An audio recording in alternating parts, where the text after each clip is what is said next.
Avuxeni vahlaleri na vayingiseri va channel ya Matimba Emmanuel Maluleke YouTube channel. Kombela mi subscribe ku channel leyi ni kota ku kula ku fana na ti channel letin'wana. Ni la ku vulavula hi mhaka leyi.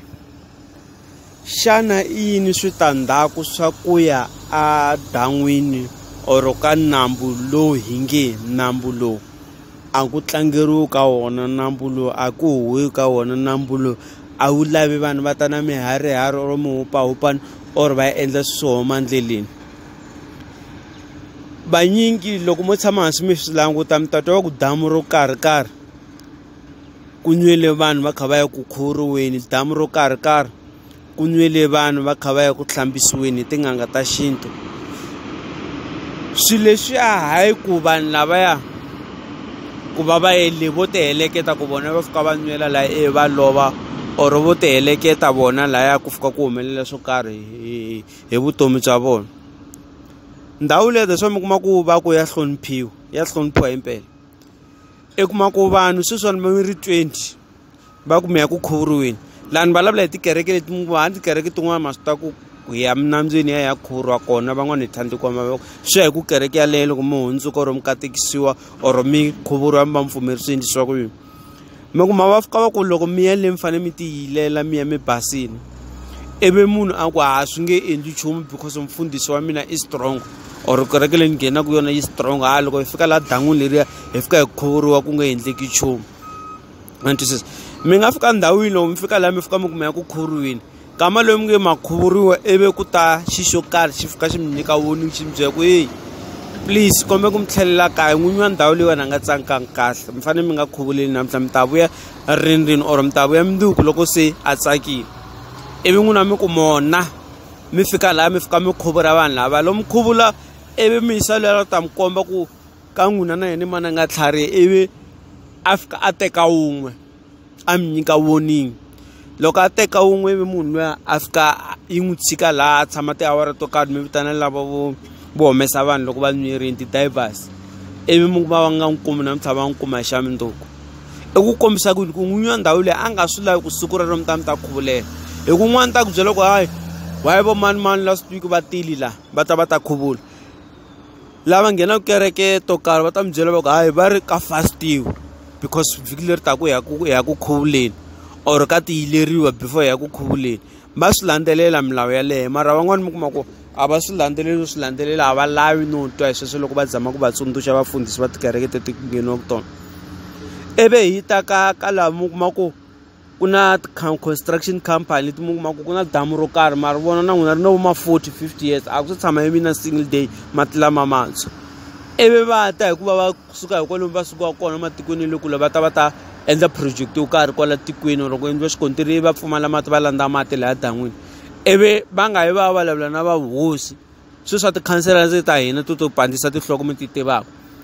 u fika ku hayi leriya damu fambani mi ya ka mati. Ivi vanhu lava loko va fika laha va ka mati va nga twanananga na vahosi or ku na matiko man'wani na ta mi tsundzuxa xin'wana ma khome hi tin'anga. Mantwisa ku na vuhosi byo karhi lava swi tivaka swa vuhosi ku na vuhosi byo karhi lebyi khomaka tiko. Sorry ku na tin'anga to karhi leti nga khoma matiko va ku tiko ro karhi khome hi n'anga hi le kwihi tiko ro karhi mi nga mi ya kombela ka vona kumbe mi fika mi vulavula na hosi na vanhu lava ku hi kombela ku ya ka mati laha ka damu leriya because laha ku kota ku hluvukisa tiko ra ka hina. N'wina mi ta hi sweswo lava ngo mali tikhanselara va nghena va fika va ka mati ivi ku humelela khombo tiraka kumbe fika yi wela ndzeni ka mati or munhu yaloye a nga ta n'wi siya kwala kha popa mati a vona mihlolo xilo lexi ku nga tshamaka swi vona misaveni ivi a lova munhu wa vanhu hikuva vanhu va ti pandise tinhloko. So swa humelela na sweswo na ku va mi kuma ku loko va ku mi nga rhasi laha loko mi ri laha ka tindhawu letiya a ku rhasiwi. That's why mi kuma tindhawu tin'wana loko ku lava ku endliwa ti-project va lava ku ya ka ti-new location va nge tshuneli kusuhana na damu va fika va ku hi lava ku aka location laha va ta fambela le kule le va veka timitara to karhi hikuva swi tani ku ta rhasiwa ku ta endliwa hi vutomi hinkwabyo. Ivi munhu loyi a kwata ku mina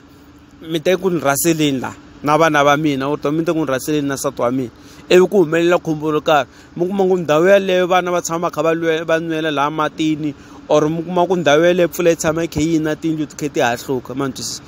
Se vanhu lava va nga khoma madamu lama va hloniphiwa va xiximiwa a hi tshikeni ku ta endla nkanu hi endla mona. Ku na madamu mo tala ma va tiva vo tala ma nga ti talela laha tikweni i khale ma nga ha tshwi mati hikuva yini hikuva vanhu va landzelela milawu ya xintu va landzelela xintu se xisweswi or xinguva lava or thekinoloji yona yi dlayaka masiku lama hi ku hi rivala swilo swa khale hi rivala swilo swo vokokwani leswaku hanyisiwa swona ku endliwa xiswona hi tibyele ku hayi lexiya i damu munhu a fika a endla resort la dan'wini leri a nga kombelanga no kombela ma twisisa se i fanele mi meka sure loko mi lava ku endla swilo swo karhi ka madamu lama mi rhanga mi kombela mi ya mi basini mi vulavula na vanhu lava nga khoma damu leri ku mi lava ku endla swilo swo karhi mi ta vona swilo swi ta famba kahle taswo mi kuma ku na masiku lama leswi swa tin'anga ta ndzundza swa ha talangini ku vanhu va fika va endla mixalaxala ya vona ivi munhu a nga khoma damu leri a langwa ya tshama dan'wini rin'wana ma twisisa na mi kombela vanhu va kani a hi hlonipheni madamu lamaya a hi ma xiximeni a hi ma yileleni loko ya ku khuvuriweni a hi yileleni ndhawu liya loko la ku ka mati tikhampani ti-project ti ta kwala matikweni yani a hi rhange ni vulavula na vavuhosi nga nyazi va vuhosi ma twisisa va endla sweswi ku endliwaka swona ku phahliwa ku endliwa yinini va vulavula na vona ku tata vanhu va so va ta ka mati laha ku lava ku endla swo la tikweni mi ta vona swilo swa tiko swi ta famba swi ta saseka tiko ri kula hi swo xi vangaku mi kuma ku vanhu vo tala va lova lomu madan'wini na khensa ku va mi landza channel ya Matimba Emmanuel Male YouTube channel kombela mi subscribe ku channel kota ku kula ku fana na channel tin'wani tanki na khensa